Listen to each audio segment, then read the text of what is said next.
20 years, CTV has captured the moments that matter in our community. From our studios in St. Clair, you're watching Focus with Paul Damon.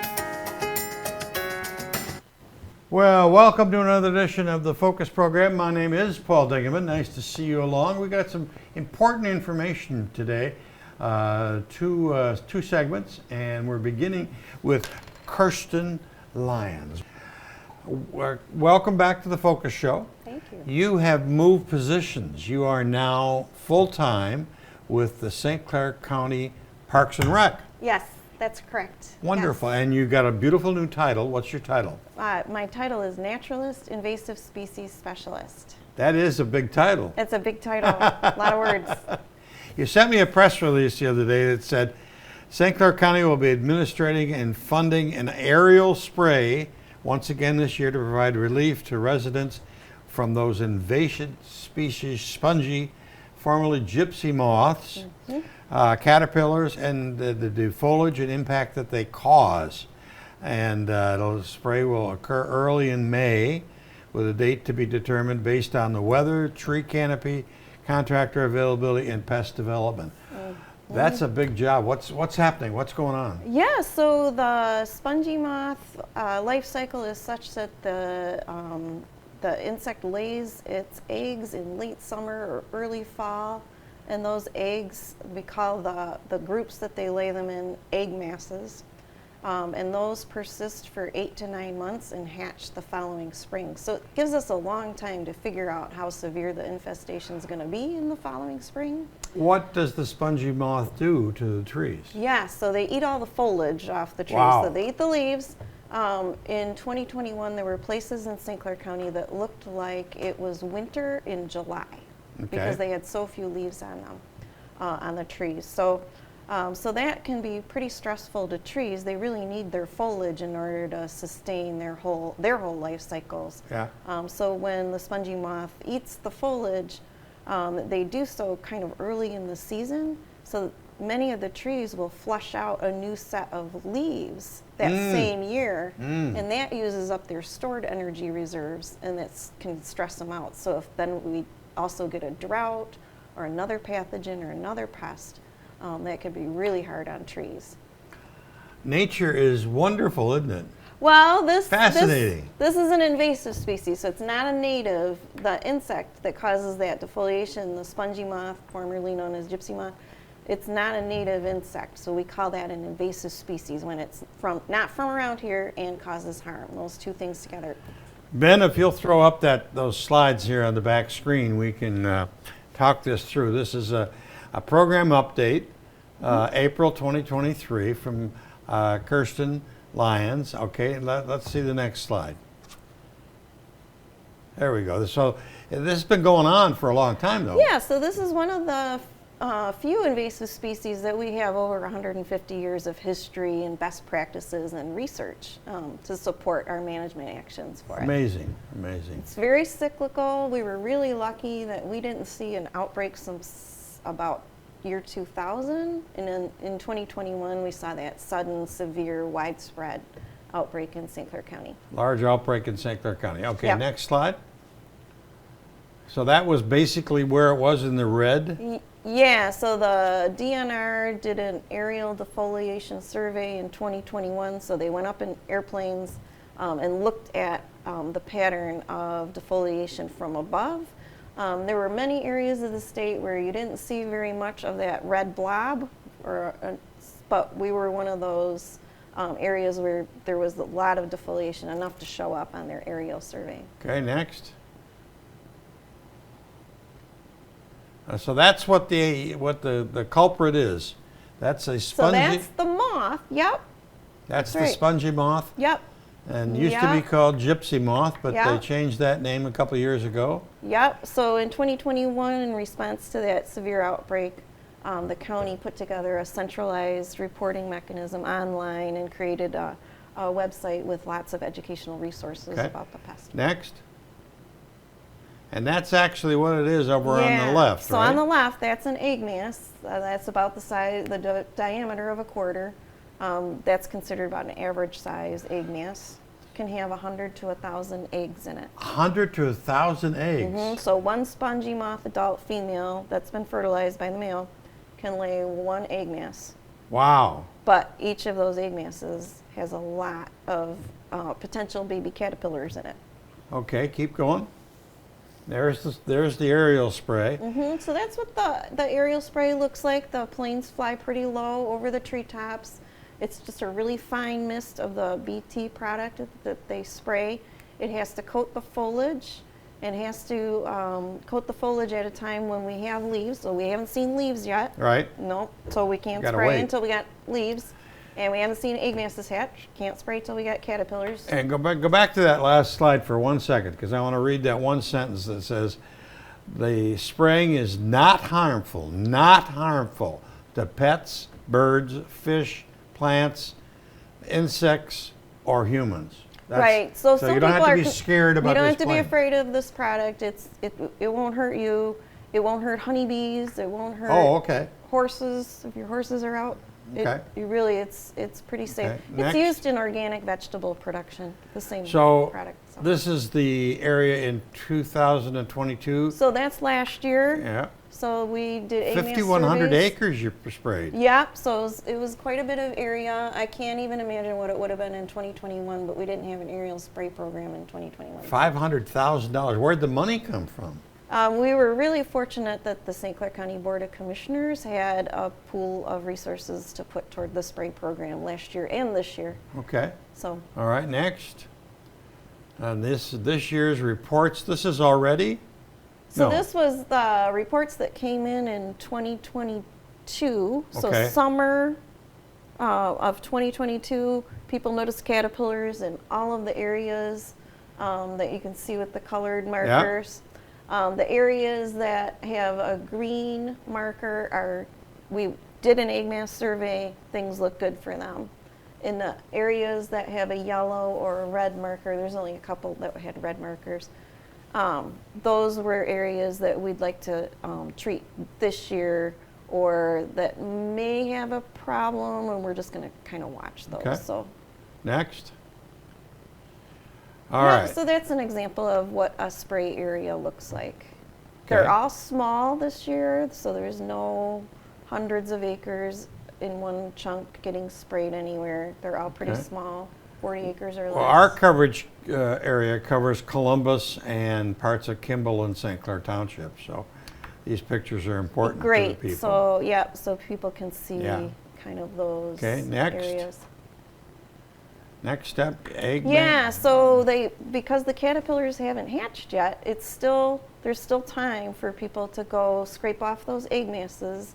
Now we recommend. So you'll see the egg masses first, then you see the caterpillar. Yep. So those egg masses have been there for 8 or 9 months already. Oh, okay. They're just about to hatch, and when they hatch, they'll be little tiny black hairy caterpillars. Okay. And they'll just sit on the egg mass until conditions are right. But you'll see they'll look like they almost turn the egg mass black when they Okay. hatch. They'll just sit All there. right, next. Yep. So if you can scrape those egg masses, collect them, and then destroy the eggs, because like I said, they're meant to last 8 to 9 months outdoors. Yep. So if you scrape them and let them fall, they can still hatch. Okay. All right. But So you got to this- destroy. How should I destroy them? So you can soak them in soapy water for 24 hours or Okay. more. You can bury them in the ground 6 inches or more deep. Oh. Or you can throw them in your fireplace. Oh. Which is really fun because they pop. Okay. Okay. So. Yeah, that was just a slide to compare how it looks like the population is really declining Yeah. sharply this year. Okay. And my hope is that we're going to be done with spongy moth for a little while. But you've only got $30,000 this year as opposed to $500,000. That's right. Yep. So the treatment costs this year will Okay. be But you far had less. 820 reports in 2021, 2022, and you got half of that for Half this that this year. period. Yeah. Okay, next. Oh, and there we go. Yep. So you can see that photo on the left of the adult female moth laying the egg mass, that would have been in late summer or early fall of 2021. And then the photo on the right is from 2022 while we were out doing egg nest surveys. You can see the size of a quarter. Okay. Yeah. Mm-hmm. All right, next. And there's our old famous caterpillars. So this is the only phase of the life cycle that does any damage. So the egg mass doesn't hurt anything. The adult moths don't hurt anything. The pupa, they, just like a butterfly, they transform in a cocoon and emerge as adult moths. So, yep. So they also cause quite a bit of mess. So all that debris that's on the roof of that shed there is. Oh, it's debris from the it's debris. So from the as they spongy moth. feed, they don't chew with their mouths closed. So leaf fragments fall out Oh, and my. fall down. And then the smaller, darker material that you can see on their little pellets are Yep. their frass or caterpillar poop. Okay. So we should get rid of those caterpillars. yeah, now the one thing is some people are sensitive to the hairs, so it can cause personally. kind of, yep. So we recommend people glove up if you're Okay. going to do hand-to-hand combat Yeah. with spongy moth caterpillars, that you glove up, protect yourself. Okay. Some people are allergic to those hairs or sensitive to those hairs, I guess. Okay. Yeah, so that top left photo that doesn't look like much, that little brown lump, that's the cocoon or the pupa case that the adult crawls out of after it's transformed. And All then the one on the right is the adult male moth is at the top of that image. Oh yeah, it's top of you the see picture. it just blends right in. Yeah. The So adult the male spongy can fly. moth themselves fly. Just the male can fly. The female can't fly, but she can crawl quite a ways. So, Okay.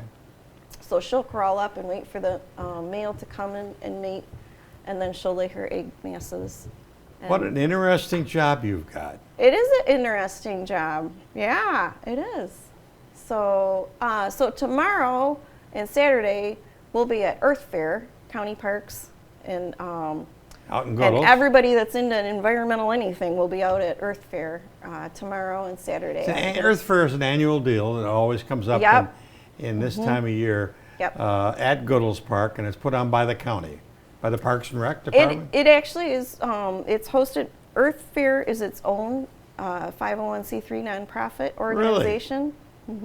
And the leader of that organization right now is Sarah Nelson from the Pine River Nature Center. Oh, okay. So she Good. leads the effort last few years for Earth Fair. Does a great job, and so we go. We'll be there. The county parks will have a booth, and our staff. You know, we put on extra staff because Yep, it is a pretty big yep. event. And Now, if I need more information about spongy moths or old gypsy moths, how do I contact you? you can reach out to me at gypsymoth@stclaircounty.org.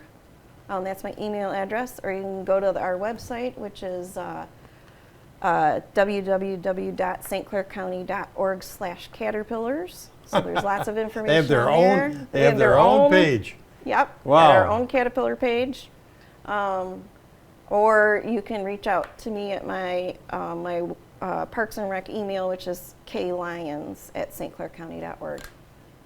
You always have great information, Thank young you. lady. Thank you. I'm glad you came back and gave us that information. Yeah, yeah. Thanks for having me. I appreciate. So, good seeing you.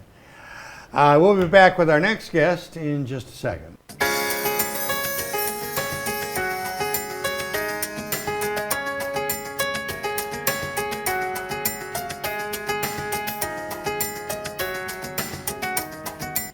Well, welcome back. I'm nice to see you again. As I always say that, I just said it at the beginning of the show, and I'll say it now because Amy Smith's along, and she got me all confused. No, nice to see you, Amy. Hi, Paul. Thanks for having me. It's always a pleasure to have you here. Why, thank you. And I like coming here. Well, thank you. Thank you. Then keep coming back. Okay. Project this time is the St. Clair County Community Mental Health Resource Fair. It's not community mental health. Oh, it is our community services coordinating body, our housing and support services work group, community resource fair. This is our 15th year of putting on this event. Yep, 15 years. So we did have to take a year off for COVID, obviously, in 2020. And so, yeah, we've been offering it for 15 years. Yep. Okay, but where are you holding it this year? We are back at St. Clair County Community College, SC4. Oh, SC4, okay. Yep, it's been at SC4 every year except our very first one. Our very first one was at Salvation Army on Court Street in Port Huron. And that right away, that first year's like, this place isn't big enough. So we took a year off, and then the college offered to host it for us, and so we've been having it there ever since. Let's throw up some of those pictures, and then we'll talk about what it is and why it is and everything else. Yeah. But this is your poster. This is our poster. So Wednesday, May the 10th, and it goes from 10 till 1. Till 1 o'clock, yes. Now, the important thing is this is a one-stop shop for people who are really looking for any community resources. So anything from housing and homelessness to food deserts and food ways to maybe stretch your food budget, medical, so health department and some of our community health clinics are there with immunizations or blood pressure checks or whatever kind of medical issue you may have. Mental health is there with depression screening and information about their resources. We've got a wide variety of vendors. Right now, I think we're at 45 vendors. 45 vendors, yes, wow. Yes, so all different community agencies are there. And so people will come in and they'll register, and they'll be given a bag with materials. We always make a community resource guide, so it lists everybody who's involved in the fair for like down the road if you want, who was that? Yeah. They can find it and have that book. Yep. But there'll be other resource information in there too that's really important. And then they can meander around the fair. They will also get hygiene bags. We are making 750 hygiene bags. And then Mid-City Nutrition is putting on a bag lunch for everybody. Oh, wonderful. So when they register, then they will be asked if they are interested in getting food from the mobile food pantry. The mobile food truck. Okay. And so they will be given a number because we won't start distributing food till 1 o'clock. Okay. After the fair is over, but they will already have their place in line. So people don't Oh, have that's to fair. think, That's fair. Yeah, they don't have to like be there at 8 o'clock and stand and wait in line for Right. food. Right. No, you'll be given a number, and then that's your place in line once So we it's like start. that big truck from the Eastern Yes. Michigan Food Bank. Yep. They come, and that'll be there today, that day too. Yep, and distributing food. Yep. Throw up those pictures, Ben, of previous years, and you'll see that's a big group of people. That's your committee? It's definitely a big group of committee members who are very dedicated, and you know, we always every year have a whole bunch of new ones coming in. The old ones. And where do you stick get around your with it. volunteers from? There's Human Services. Okay. Our committee is just a whole bunch of different people. So there was, this one is all from last year, so community. From the health department? Yep, nope, Community First Health Center. Okay. It used to be the old Downriver Community Services. Yeah. Okay, they're there giving immunizations. Okay. Last year, the last 2 years it has been in a parking lot. So Okay. they've had to come through and do a drive-through. So those are some of our workers that were there that day. So, yeah, so just giving out food. Pat Patterson? Yep. We have a lot of BW Rock volunteers. Yeah, they're that great day. people. Yep, see? Kathy Swantek is in the corner. Yeah. She's actually the chair of our Housing Support Services Work Group. Well involved. And look at the line of cars and trucks, and Exactly. you were servicing from two sides. Yes. We have, we are planning for, like I said, 750 people. Wow. So that's a huge event that Yeah. we do every year. And with the economic insecurities, that's what we really expect this year. Yeah. Yep. So it's Bonnie DiNardo from SC4 and Heather Bearden Yep. with the food truck. She brings that. Okay, next. So, Is that it? Oh, no. but that's inside. So this is going to be, like I said, they were filling the resource bags last year. So again, assembly just line. stuff. Yep. We want to make sure everybody has as much information as possible. So last year we were even giving out COVID testing kits. Oh, okay. Okay. So yes, this is a great event, Paul. How can the people get involved? Can they volunteer to help you? Can they send money? What's the deal? You can always send money, you know. Okay. because what we do is we collect money, and this year for the first time we actually asked for sponsorship. Okay. Because we have to purchase all of the hygiene products. And in the hygiene bags, it's shampoo and cream rinse and razors and soap and toothbrushes and toothpaste, that kind of stuff. Yeah. So a lot of it we order online. Some organizations will agree to buy it themselves and have it. Right. So the hygiene products, that's what the money goes for. And then we ask vendors, as there's no cost to be a vendor, but we ask vendors then to bring some type of a gift that we can raffle off. Okay, right. So something that a family could use. Board games, laundry detergent stuff, right. Pet stuff. Things that if you are on food stamps, there's no. You can't buy it. Yeah, so those kind of things we like to kind of give away. As close to 1,000 people though. That's amazing. Yeah. So we're in the college center is where everything is held, and then we'll have some vendors outside. So we're crossing our fingers for nice weather. Yeah. So it's a huge event. Yep. Amy, I salute you for doing that work. Well, That's wonderful. Well, thank you. Anybody's interested in volunteering? Yep. We have a Facebook page. It's Facebook. It's St. Clair County Community Resource Fair. And volunteer form is on there. You can click it, and we always need volunteers. Okay. So, and the volunteers would be there. It starts from 10 to 1, so they'd be there from 9-ish till 2-ish. 9 to 2-ish to help us break it down. But then if you're on the assembly line with the food truck, maybe a little bit longer. Okay. All right. Very good. So, Amy Smith, always doing good things for the people of the community, and that date on that is May the 10th. And it's at the SC4 campus. You can't miss it. They'll direct you right to it. The St. Clair County Community Resource Fair. That's about it for this edition of the Focus program. Thanks so much for tuning in. Thanks for watching. See you next time. Thanks for watching Focus with Paul Dingeman. Focus is produced at the CTV Community Television Studios in St. Clair. For over 20 years, CTV has captured the moments that matter to our community.